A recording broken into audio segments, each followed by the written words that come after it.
स्वागत है आप सभी का don't quit and do it channel में। आज मैं आप लोगों के सामने अपनी पहली वीडियो वर्णमाला के साथ आई हूँ। आशा करती हूँ कि आपको मेरी वीडियो पसंद आएगी। मैंने इस वीडियो में वर्णमाला से संबंधित उन सभी प्रश्नों के उत्तर देने की कोशिश की है जो प्रतियोगी परीक्षा में पूछे जाते हैं। तो समय को बर्बाद ना करते हुए चलिए आगे बढ़ते हैं।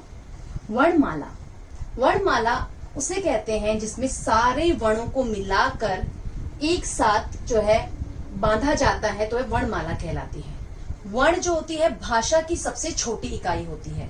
भाषा की सबसे छोटी इकाई या ध्वनि को हम वर्ण कहते हैं। तो वैसे तो जो कुल वर्ण होते हैं वह होते हैं 52 और जो मूल वर्ण होते हैं वह होते हैं 44।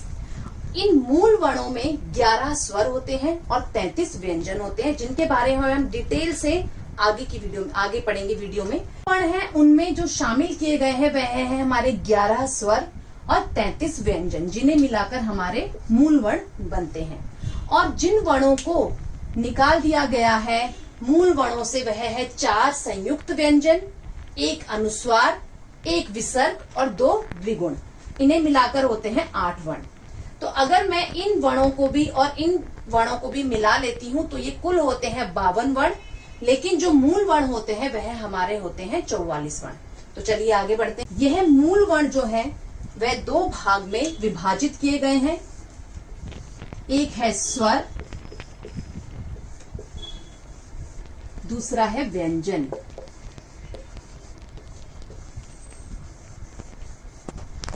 स्वर और व्यंजन, वैसे तो स्वरों की जो संख्या होती है वह 13 मानी जाती है, लेकिन उनमें से जो 2 होते हैं वह अयोगवाह होते हैं, इसीलिए इन्हें हम 11 मानते हैं। उन 11 में से जो हमारे प्राकृतिक होते हैं, प्राकृतिक स्वर होते हैं, वह होते हैं अ, इ और उ।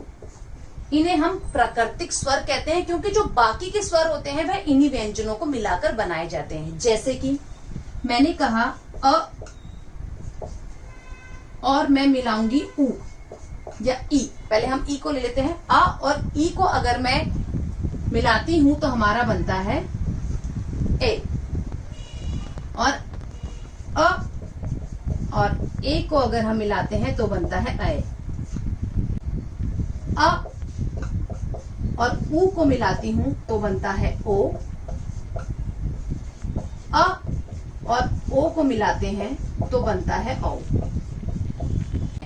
बाकी जो स्वर है वो हमने किससे मिलकर बनाए हैं? इन्हीं प्राकृतिक वर्णों से मिलकर बना दिए हैं। एक आता है री, ये भी हमारा स्वरों में ही माना जाता है। तो यह है हमारे स्वर, जिनके बारे में हम अब आगे और डिटेल से पढ़ेंगे। अब हम बात करेंगे ह्रस्व स्वर के बारे में। ह्रस्व स्वर वे स्वर होते हैं जिनके उच्चारण में कम समय लगता है, जैसे अ, ई, उ और री। ये हमारे ह्रस्व स्वर कहलाते हैं। इनकी संख्या 4 होती है। इसके अलावा हमारे होते हैं दीर्घ स्वर, जिनके उच्चारण में ह्रस्व स्वर से दुगुना समय लगता है। इनकी संख्या होती है 7। आ, ई, उ, ए, ऐ, ओ और औ। फिर आते हैं हमारे प्लुत स्वर। प्लुत स्वर वे स्वर होते हैं जिनके उच्चारण में ह्रस्व स्वर से और दीर्घ स्वर से भी अधिक समय लगता है। इनके उच्चारण में ह्रस्व स्वर से भी और दीर्घ स्वर से भी अधिक समय लगता है, जैसे ओम, राम। यहाँ पर जो बीच का समय है वह अधिक लेता है उच्चारण करते समय। अब आते हैं व्यंजन पर। जिन वर्णों के उच्चारण में 2 ध्वनियां सुनाई पड़ती हैं उन्हें हम व्यंजन कहते हैं। जैसे क में 2 ध्वनियां सुनाई पड़ती हैं, क और अ। जो व्यंजन होते हैं ना वह कभी भी स्वर के बिना नहीं बोले जाते हैं। तो व्यंजनों के उच्चारण में स्वरों की सहायता लेनी पड़ती है, और व्यंजन जो होते हैं वे स्वरों के बिना अधूरे माने जाते हैं। उनके नीचे हलंत लगाया जाता है, इसे हम आधा क भी लिखते हैं। इसीलिए इसे हम कहते हैं स्वर रहित। इसे अगर मैं पूरा लिखूंगी इसको स्वर के साथ तो ये क बन जाएगा, ये हो जाएगा स्वर सहित। जिन भी व्यंजनों के नीचे इस तरीके का हलंत लगा हुआ होता है इसे कहते हैं स्वर रहित। नहीं है, लेकिन जब मैंने इसके साथ अस्वर जोड़ दिया तो ये हो गया है स्वर सहित।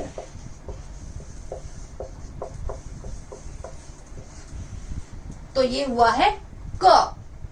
तो व्यंजन जो होते हैं ऐसे वर्ण होते हैं जिनका उच्चारण स्वरों के साथ ही किया जाता है, ठीक है, और इनके उच्चारण में दो ध्वनियां सुनाई पड़ती हैं। अब हम जानेंगे व्यंजन हमारे कितने प्रकार के होते हैं।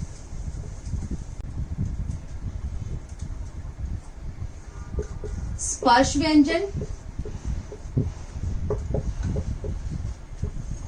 जिनकी संख्या होती है 25। अंतःसत् व्यंजन,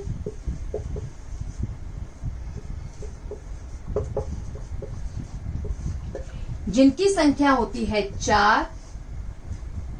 फिर हमारे आते हैं ऊष्म व्यंजन,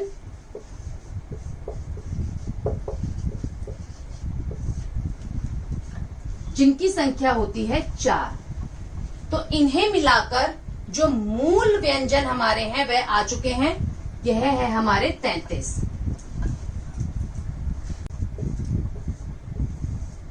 स्पर्श व्यंजन को 5 वर्गों में बांटा गया है। क वर्ग,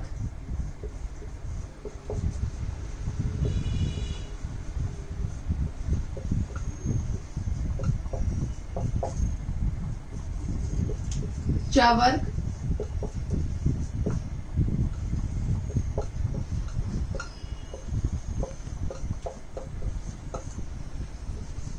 ट वर्ग,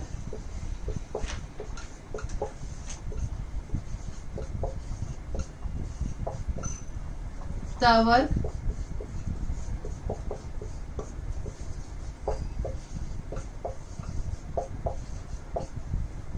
प वर्ग,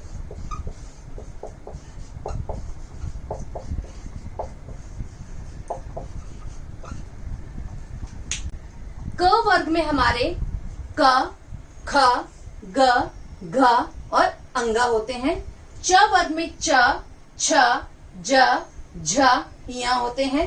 ट वर्ग में ट, ठ, ड, ध अणा होते हैं। त वर्ग में त, थ, द, ध न होते हैं। और प वर्ग में प, फ, ब, भ और म होते हैं। इसी स्पर्श व्यंजन का नाम इसीलिए दिया गया है क्योंकि इन सभी व्यंजनों का उच्चारण करते समय जो ध्वनियां होती है वे कहीं ना कहीं स्पर्श करती हुई बाहर निकलती है। तो अब हम जानेंगे वे ध्वनियां किस प्रकार की है और इनको किस नाम से जाना जाता है। जैसे मैंने कहा क वर्ग। क वर्ग जो ध्वनियां होती है वह हमारे कंठ से निकलती है।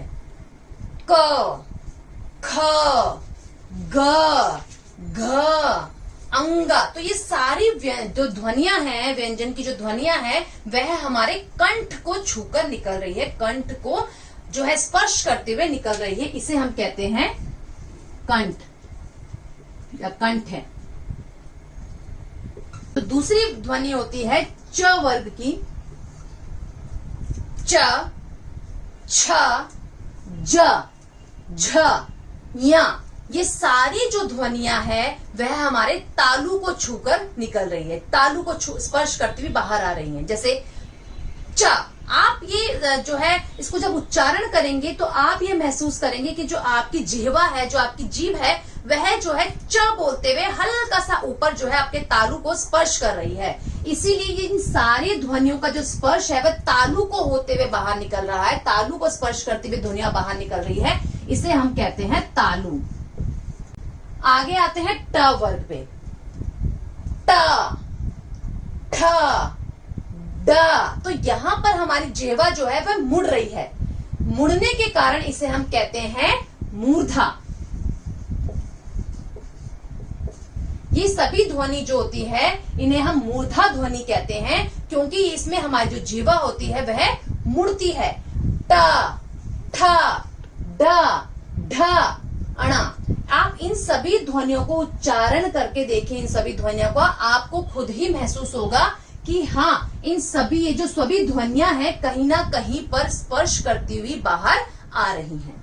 फिर हमारी आती हैं त वर्ग की ध्वनियां।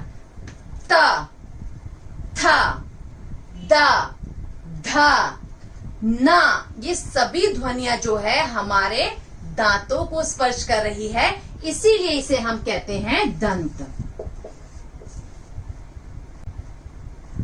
जो आखिरी वर्ग हमारे पास है वो है प वर्ग का।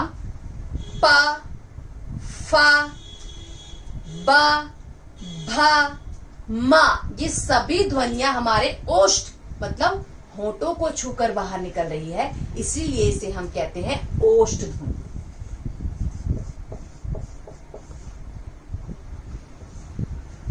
तो यहां पर हमने आपको बताया है कि ये पांचों वर्ग किस प्रकार जो है किसी न किसी को स्पर्श करते हुए बाहर निकल रहे हैं। हमारे मुंह से जब भी ध्वनियां निकलती हैं तो वह स्पर्श करती हुई बाहर निकल रही है, चाहे वो हमारे दंत को ही स्पर्श क्यों ना कर रही हो, चाहे हमारे कंठ को ही स्पर्श क्यों ना कर रही हो, चाहे वो हमारे तालु को ही स्पर्श क्यों ना कर रही हो, चाहे वो हमारे ओष्ठ को ही स्पर्श क्यों ना कर रही हो।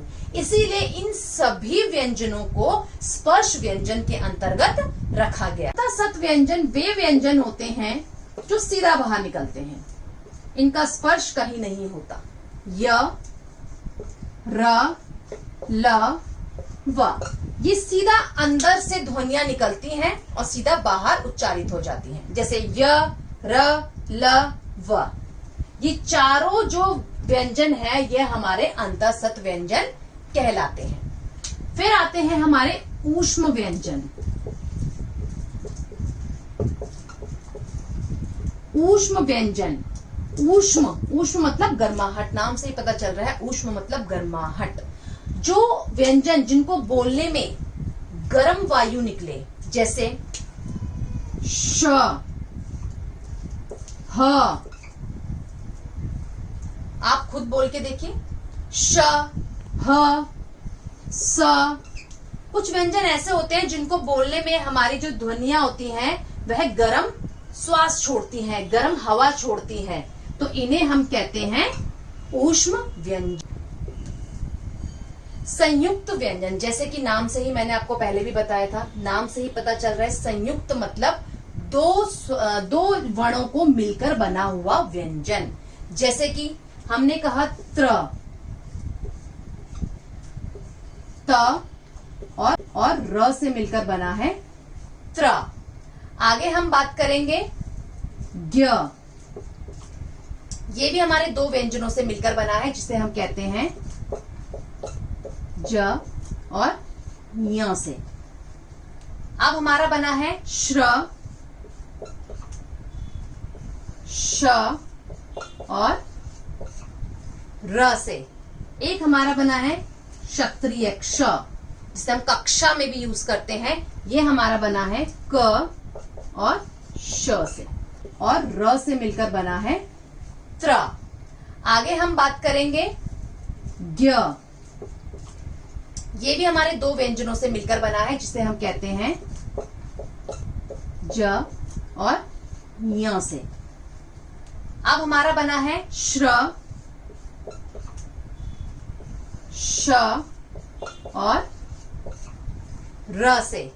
एक हमारा बना है क्षत्रिय क्ष, जिसे हम कक्षा में भी यूज करते हैं, ये हमारा बना है क और श से। ये वह संयुक्त व्यंजन है जो कि मूल व्यंजनों के अंतर्गत हमने जो है नहीं रखे थे, ठीक है, क्योंकि ये सभी व्यंजन जो है हमारे ऑलरेडी मूल व्यंजनों के अंतर्गत आ चुके थे, इसीलिए इन संयुक्त व्यंजनों को मूल व्यंजनों के अंतर्गत जो है इनकी गिनती, इनकी गणना जो है वह नहीं की जाती है। अब जो मैं एक नया पार्ट लेकर आने वाली हूँ वीडियो में, अघोष, सघोष, अल्प प्राण और महाप्राण, जिससे संबंधित प्रश्न जो है वह प्रत्येक प्रतियोगी परीक्षा में पूछे ही जाते हैं।